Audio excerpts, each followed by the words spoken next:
గట్టిగా పోరాడి ఒక 2 టర్ముల ముందు మరి అందరం కూడా నోట్బుక్ తీసుకోవడం జరిగింది. మరి ఇప్పుడు ఈ ప్రభుత్వం వచ్చిన తర్వాత 20 నెలల కాలం అవుతా ఉంది.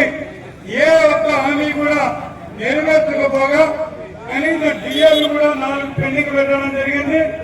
ఆనాటి డిఏ రేట్స్, పిఆర్సీ రేట్స్ ఈ రోజు కూడా ఇవ్వకపోగా మరి ఆ ప్రభుత్వం పైన నెట్టివేస్తా ఉన్నారు.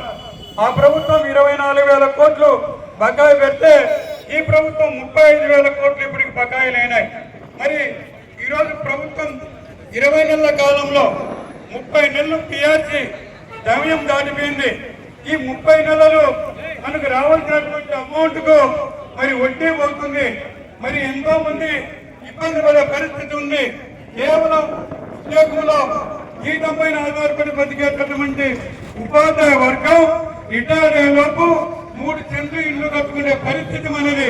మరి మనకు రావాల్సినటువంటి న్యాయమైన కార్మిక చట్టం ఆధారంగా ఏవైతే డిఏ ఇవ్వాలనో, ఏదైతే 5 ఏళ్ళకి పిఆర్సీ ఇవ్వాలనో, వాటికి సంబంధించిన అరియన్స్ ఇవ్వాలనో ఏటివి ఇవ్వకుండా కేవలం 1వ తేదీ జీతం మీదనే మనల్ని ఈరోజు నెట్టుకొస్తున్నారు.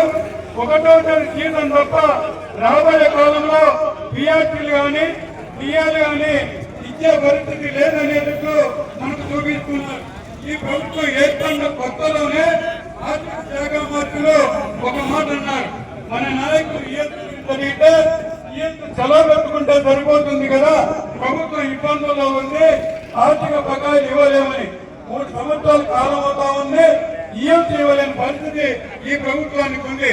మరి ఇలాగే కొనసాగితే